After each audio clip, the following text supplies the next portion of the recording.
Few cricketers can have been so at home making a Test debut in a foreign country as England's Mason Crane at the Sydney Cricket Ground.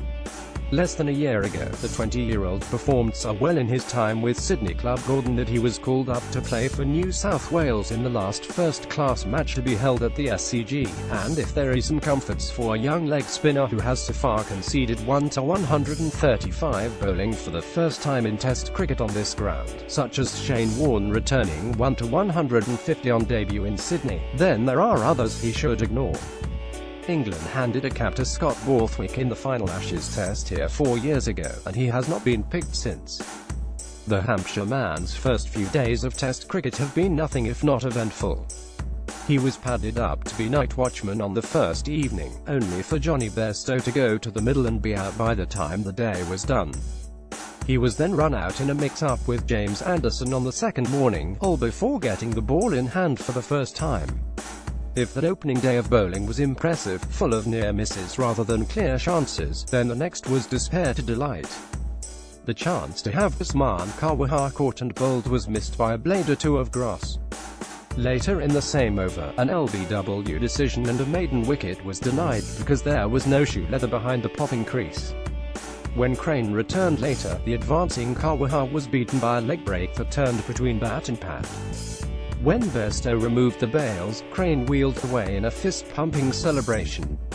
England's leading Test leg spinner's year's active Tests wickets averaged like right 1938 minus 19,513,410,839.11 Titch Freeman 1924 minus 1,929,126,625.86 Walter Robbins 1929 minus 1,937,196,427.46 Len Braun 1901 minus 1,908,234,738.51 Ian Peebles 1927 minus 1,931,134,530.91 Eric Collies 1935 minus 1,950,134,430.27 Bo Barber 1960 minus 1,968,284,243.00 Adil Rashid 2015 minus 2,016,103,842.78 for Crane. That maiden Test wicket came on the ground where he spent hours in the nets with former Australia leg spinner Stuart MacGill last winter.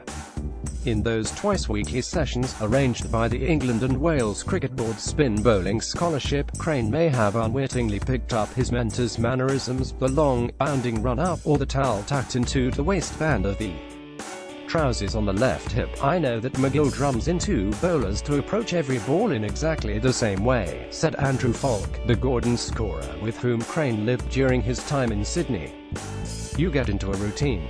Stop, turn around, think about what you're doing. The philosophy is that if you keep doing the same things, you might lower the chance of a bad delivery when you spot that you are not about to land in the right place, or get your arm up, or whatever it might be. Sure enough, MacGill's teachings were revealed throughout Crane's first bowl in Test cricket.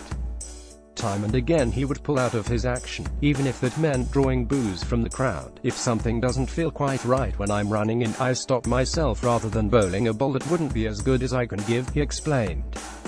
For Crane, time with MacGill in Sydney was a continuation of a cricketing education that could have ended when he was not chosen for the under-14 side of Sussex, the county of his birth, because of his batting and fielding. He was put back on the right track at Lancing College by Raj Maru, the former Hampshire and Middlesex spinner, who alerted Hampshire to Crane's talents. Crane made his debut for the county in 2015, claiming Sri Lanka great Kumar Sangakkara as his first wicket.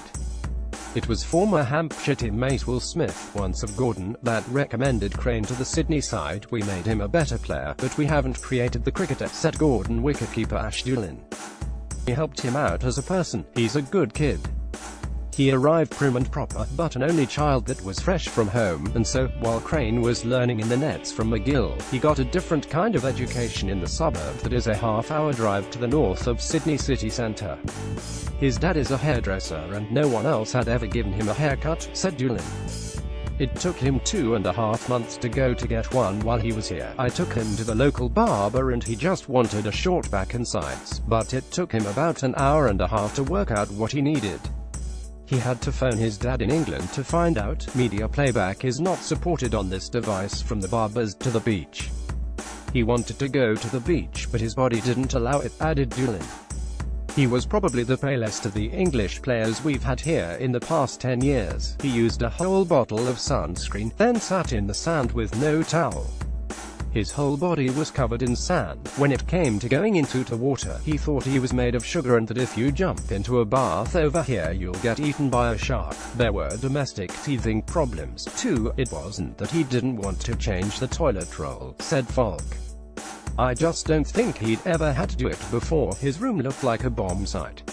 He had a big, double-sided suitcase. He opened it up when he arrived and I don't think it ever moved until the day he left. I loved having him in the house, though. He was well-mannered and appreciative of anything that we did for him. As the Gordon players educated Crane off the field, he helped them on it. They ended the season as the joint premiers, the table toppers. When they went through to play in the semi-finals, they were beaten in Crane's absence. At one stage, Crane returned 3 consecutive 7-wicket hauls, a run of form that prompted the call-up to the New South Wales side for the final home game of the season. He became the first overseas player to represent the state in the Sheffield Shield since Pakistan great Imran Khan. By the end of the season, we knew we'd see him again, said club captain T.Y.M. Crawford. It was just a matter of if he'd be playing for us or touring with England. A call-up to the Ashes squad settled that, but Crane remained in touch with Gordon. He is still part of the club's Facebook group, commenting on results and performances each week, and he met up with Falk and his teammates in the run-up to the Sydney Test. We all take on adventures in life, said Julian. Coming to play for us was Mason's first big one. It's a credit to him how he treats the friends that he made here. He'll be connected to us for the rest of his life. Media playback is not supported on this device.